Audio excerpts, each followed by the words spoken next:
तारिक साहब, after 2019 application of article 370, आपको क्या लगता है कि खासकर होटलियर्स इसमें कितनी डेवलपमेंट हुई है?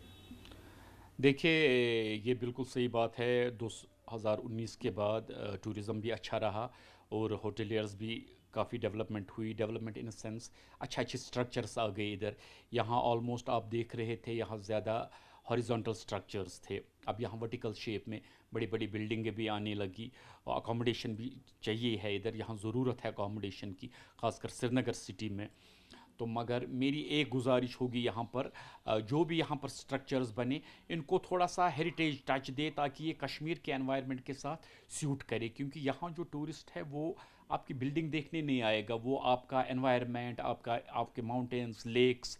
बिल्डिंग बनना बहुत अच्छी है, चाहे क्योंकि अब लैंड की भी कमी हो गई। अब naturally everybody needs vertical structures. काफ़ी यहाँ पर आए भी, बड़ी बड़ी बिल्डिंग्स आए।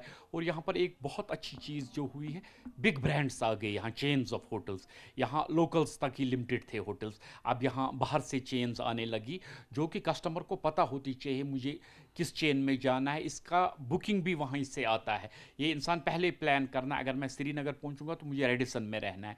रेडिसन की तरह यहाँ और भी बड़ी बड़ी चेन्स आ गई। ये एक बहुत ही बड़ी डेवलपमेंट है।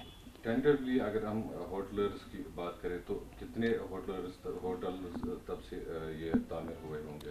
मुझे लगता है 2019 के बाद काफ़ी कंस्ट्रक्शंस यहाँ हुई, काफ़ी नए होटल्स बने और रूम अकोमोडेशन काफ़ी बढ़ गई यहाँ, जिसकी यहाँ सच में ज़रूरत थी। अब यहाँ आउटस्कर्ट्स में, मतलब अदर डेस्टिनेशंस में भी रूम्स की ज़रूरत है, मगर वहाँ अब एनवायरनमेंट को देखकर थोड़ा सा लिमिट में चलना पड़ता है। एनवायरनमेंट फ्रेंडली रूम्स बनाने चाहते हैं। आप देखिए, यहाँ 3 साल से टूरिज़्म कितना अच्छा बूस्ट कर रहा है। और टूरिज़्म के लिए आपको हर एक फैसिलिटी चाहिए। आज की डेट में कस्टमर आपको हाई एंड भी अब आने लगे और उनको रूम्स भी उसी तरीके के चाहिए। उसके लिए नई कंस्ट्रक्शन आपको चाहिए। कंस्ट्रक्शन फिर वही मैं कहूँगा इको फ्रेंडली होनी चाहिए, मगर फैसिलिटीज सारी चाहिए। आज की डेट में टूरिस्ट वहाँ से चेक लिस्ट आपका देखता है आपके होटल में क्या क्या है। एक खुशाइन है यहाँ। देखिए बाईपास में कितनी अच्छी अच्छी बिल्डिंग्स बनने लगी, एक ह्यूज कंस्ट्रक्शंस होने लगी। अच्छा लगता है, शहर बहुत सुंदर लगता है, ब्यूटीफुल लगता है। डेवलपमेंट इसी से दिखती है कि शहर ये अच्छा डेवलप हो रहा है दिन ब दिन।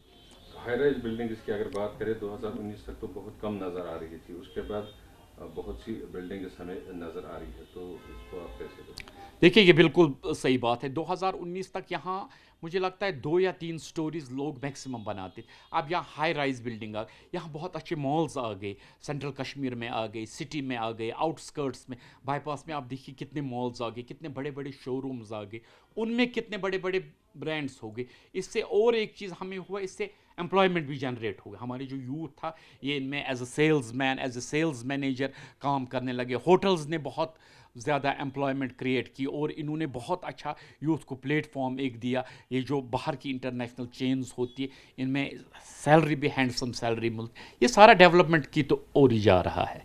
Thank you. Thank you so.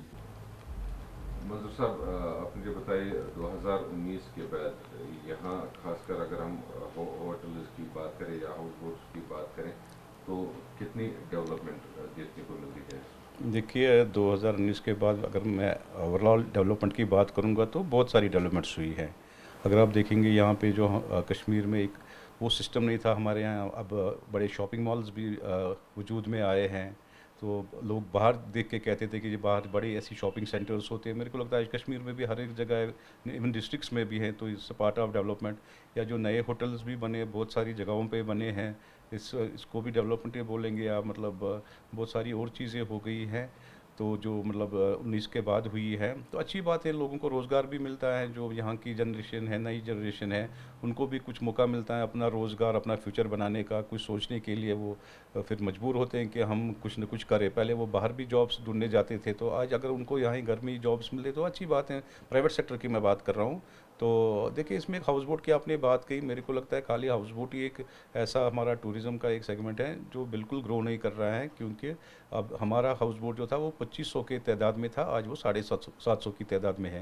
यहाँ से जो 2-3 सालों में टूरिज़्म बढ़ा भी है, तो इंफ्रास्ट्रक्चर की भी ज़रूरत है, अकोमोडेशन की भी ज़रूरत है। अगर हम देखेंगे यहाँ से हमारे जो होम स्टेज़ हैं करीब 1500 वो भी हो गए। अब अच्छी बात है, डिमांड एंड सप्लाई की बात होती है। जहाँ टूरिज़्म ग्रो करता है तो फिर एक कैरिंग कैपेसिटी भी होती है। तो हमें मेरे को लगता है कि गवर्नमेंट को इसको बिल्कुल सीरियसली सोचना चाहिए कि अगर हम टूरिज़्म सेक्टर की भी बात करेंगे कि जैसे हमारी टैक्सी वाले हैं, घोड़े वाले हैं, जितने भी इसमें वाबस्ता लोग हैं, उन सब की जो मतलब ग्रोथ है वो बढ़ गई है। एक टूर ऑपरेटर हमारे पास पहले कुछ 50-100 हुआ करते थे, आज करीब 5-6 हज़ार होंगे। तो खाली हाउस बोट ही इसमें कम हो रहा है। तो हमें उम्मीद है कि गवर्नमेंट तक हमारी बात पहुँचे और ये जो हाउस बोट्स है इसको भी बिल्कुल वैसे ही देखा जाए जैसे बाकी चीज़ों को देखा जाता है। होटल्स हैं, मॉल्स हैं या ट्रांसपोर्ट का जो सेक्टर है वो ग्रो होता है, तो हमें भी परमिशन मिलनी चाहिए कि हाउस बोट्स मेंटेन करने के लिए, ग्रो करने के लिए। तो बड़ी अच्छी बात है। अगर आप देखेंगे कि विद इन द सिटी अब कितनी अच्छी डेवलपमेंट्स यहाँ पे हमें नज़र आए। मार्केट भी शाम तक रहते हैं आजकल। पहले मेरे को लगता है अगर विंटर्स की बात करेंगे तो 5-6 बजे तो यहाँ बिल्कुल सब ठप होता था। तो आज लेट लोग यहाँ पे घूमते भी हैं। एक लोग जो यहाँ पे कश्मीरी लोग हैं जो फैमिलीज़ के साथ भी बाहर जाते हैं। अब देखिए कितने नए restaurants, hotels with in the city भी आए हैं। तो लोगों को एक चॉइस भी मिल रही है बाहर जाने की, विद इन फैमिलीज़ के साथ जाते हैं। तो मेरे को लगता है जब डेवलपमेंट होती है तो लोग भी ग्रो करते हैं। और डेवलपमेंट के साथ साथ गवर्नमेंट का भी एक मेजर पार्ट होता है। जो बिज़नेस क्लास होता है, चाहे टूरिज़्म सेक्टर हो या जनरल ट्रेड या कोई भी हो, तो गवर्नमेंट की एक हैंड होल्डिंग की ज़रूरत होती है उस ट्रेड को ग्रो करने के लिए। तो हमें उम्मीद है कि आने वाले टाइम में ये डेवलपमेंट जारी रहे और जो यहाँ के लोग हैं, यूथ्स हैं, उनको भी मौका मिले अपना रोज़गार कमाने के लिए, अपना जो फ्यूचर है बनाने के लिए। तो यही उम्मीद हमें है। अगर हम हाई राइज बिल्डिंग्स की बात करें तो 19 तक वो देखने को नहीं मिल रही थी, तो अभी क्या सिचुएशन है? देखिए, अगर हम आप देखेंगे, मैं ज़्यादा दूर भी नहीं जाएंगे, अगर हम यहाँ श्रीनगर सिटी में ही देखेंगे तो विद इन द सिटी देखिए आप कितनी अच्छी बड़े मॉल्स बने हैं, शॉपिंग मॉल्स हैं। तो एक ही जगह नहीं है, बहुत सारी जगहों पे हैं। अगर आप डिस्ट्रिक्ट्स में जाएंगे, आप देखिए कि अनंतनाग में कितने अच्छे ब्रांड्स आए हैं। सोपोर की बात करेंगे या बांडीपोरा, जहाँ जहाँ पे भी हमारे मेजर डिस्ट्रिक्ट्स हैं, इवन श्रीनगर तो उसमें होता ही होता है। हर एक जगह ये चीज़ें हमें नज़र आ रही हैं, तो इनमें बहुत इजाफा हो गया है। होटल्स कितने आपको लगता है कि इन 5-6 सालों में नए तामीर हुए हैं? देखिए, होटल्स भी बहुत वजूद में आए हैं, खासकर शहर श्रीनगर की भी हम बात करेंगे। अगर हम होम स्टेज़ की बात करेंगे, मेरे को लगता है ज़्यादा तो श्रीनगर में ही हैं, करीब 1500 अब हो गए हैं ओवरऑल। अगर हम कश्मीर की बात करेंगे, और जो होटल्स नए अभी बन भी रहे हैं, तो जो नए हैं वो भी वजूद में आए हैं, उनमें भी इजाफा हुआ है।